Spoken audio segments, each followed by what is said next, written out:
રસોડામાં અનેક વસ્તુઓ હોય છે તેની સમજ હું આપીશ. આ છે ગોળ, આ છે સોપારી, આ છે જામફળ, આ છે તપકી, આ છે મગફળી, આ છે તુવેર,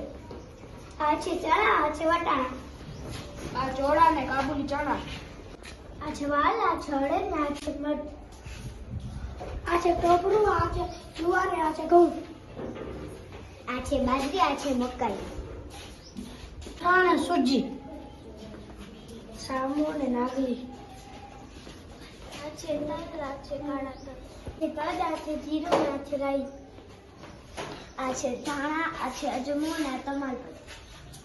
આ છે મરચું, આ છે લવિંગ અને આ છે મરી, આ છે બાજરા, આ છે સાકર, આ છે વરિયાળી, આ છે ચરોઠી, આ છે સૂરજમુખીના બીજ અને આ ખારેક, આ છે જવ, આ છે અળસી, આ છે મેથી, આ છે લીંબુના ફૂલ, આ છે અશેરીયું, આ છે કપાસિયા, આ છે દૂધ, આ છે પપડી, આ છે રોકું, આ છે ગુગળ, આ છે એલચી, આ છે સોવા.